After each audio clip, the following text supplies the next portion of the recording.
because of some of the interesting points I explained. One of the early theories about this was the hunting magic theory proposed by Abbe Bruel, and he proposed that the creation of these images were meant to help hunters to to either multiply the flock by magical means or to weaken the animal so that it could be killed. So there's some evidence for this on some have spear marks where the animals uh, on the wall where the animals were, but most of the animals are pictured in perfect health, and they're actually animals that aren't what the Paleolithic people ate. Judging by the bones found in trash piles in these caves, they ate animals, they mostly ate the staples of their diet were mostly different than the animals depicted.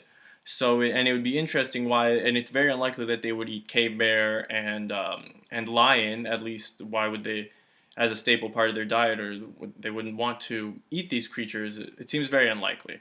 So the other non-physical, metaphysical, non-ordinary reality theory that's proposed by both Graham Hancock and David Lewis Williams, who have different takes on the theory, but both kind of agree that it has something to do with shamanistic or ritualistic magic. It's important to remember that every culture in the world has some sort of spiritual or religious tradition.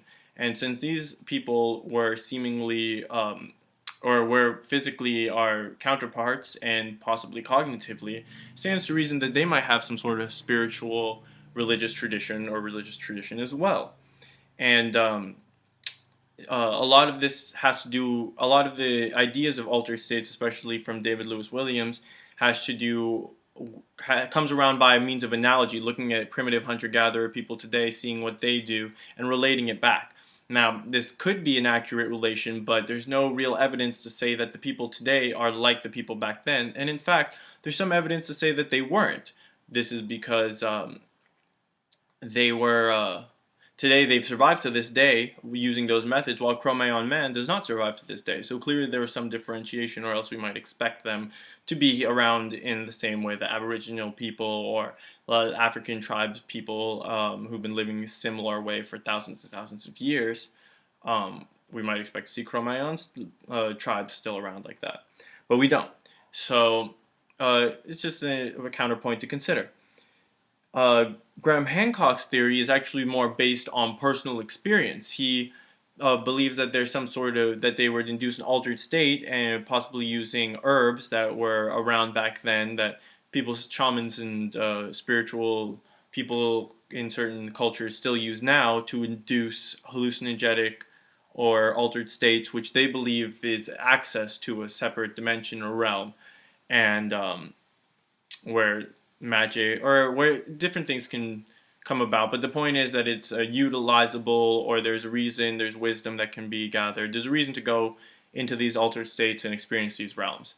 And Graham Hancock, who's a journalist, investigated this, talking to shamans, trying it out for himself, and interestingly came to the conclusion that there does seem to be some sort of similarity between people's altered state experiences that suggest that it's not a random creation, random hallucinations of the mind, but that there's some sort of, we access some sort of shared alternate reality because of the similarities between a lot of people's hallucinations when they take a certain type of hallucinogen.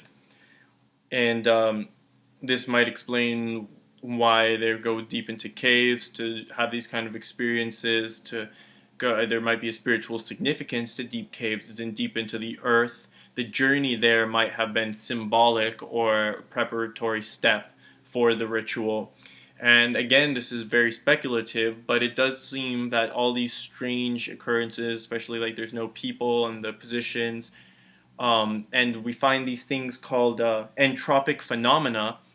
Well, they're not necessarily entropic, but they're, aside from animals, there are some places where strange geometric shapes like squares and little panels would be found. And Graham Hancock relates these to entropic phenomenon, and so does David Lewis Williams, to entropic phenomenon, which is something that's experienced by lots of people who hallucinate, where they see shapes, geometric forms, and such things.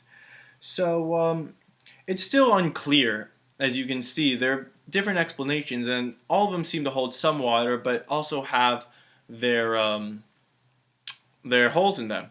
So it's really unclear at this point, and my personal journey has been going back and forth. At first, I wanted to believe there were pragmatic reasons, and now I've thought spiritual reasons, and now I've seen this the cemetery theory. It seems very plausible as well.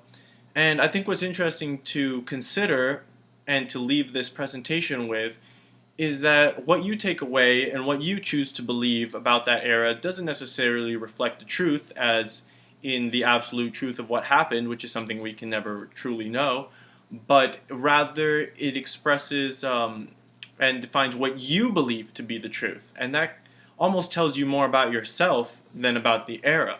Do you prefer to believe in pragmatic reasons, or you're a spiritual person? These will all influence and bias or if you're a completely rational person, that also is a certain type of bias, interestingly enough. So I don't leave you with any conclusions or try to impress upon you that a certain answer is correct, but I leave you with the question, what do you think was the motivation for Cro-Magnon parietal art in the Upper Paleolithic era? Thank you very much.